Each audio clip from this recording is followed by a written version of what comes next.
heavy feeling in your gut. I'm not talking about that bad Taco Bell you had the other day, but more of something is going to happen and you don't know how it will affect you in the long run. That's pretty much how I felt April 3rd, 2018, about 3 in the morning on the way to Vanderbilt Hospital with my mom. One would ask, why are you going to Vanderbilt at almost 3 in the morning? Well, fun story, I have a genetic mutation that causes multiple tumor growths within the upper half of my body. And this particular reason, we were going in for a tumor removal surgery to remove a tumor the size of a plum from in between my brainstem and facial nerves. So, fast forward after we go to Vanderbilt Hospital, get checked in, run through admittance, the whole 9 yards. And at about 4:45 in the morning, I hear my name called for about the last time. And for every step on the way to the surgery prep room, that pang of hunger, as it was not allowed to eat that morning, this stinging smell of sanitizers that hit your nostrils, and just pure anxiety looming over everything.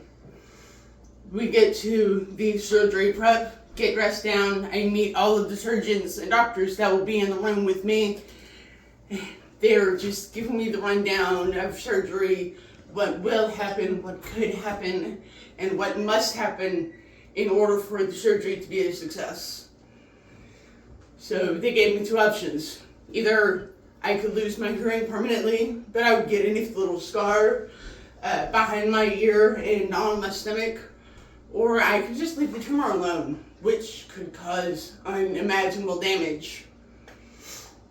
So technically I didn't really have a choice, but I knew what I had to choose to be able to fully live my life. I don't remember much after the anesthesiologist gave me the good stuff, but I remember feeling everything, just this burning sensation on the side of my head in the shape of a C, starting at right behind my temple down to the bottom of my earlobe, and this scorching pain of sorts from where they opened up part of my stomach and removed the fat to be able to fill the space where the tumor had invaded before, which was pretty neat in my opinion. I remember waking up and looking over at my mom, who was talking to the nurse, and I didn't hear anything. That was it. This is it.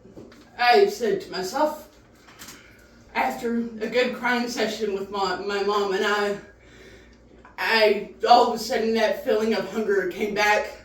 After almost a full day of not eating, I most definitely felt Chinese takeout was the one that had to be able to satisfy. Saddest part is I couldn't even eat because of the ventilation tube they had to put in my throat after I was asleep. My throat was too sore. I didn't even get to finish. Now, I do miss being able to be a part of everything. I miss listening to all kinds of music, concerts. But it's taught me how to be more observant of my surroundings and to be adaptable to what life can throw at me. And I will say it's not all that bad, because that is way less people I have to listen to these days. Perfect.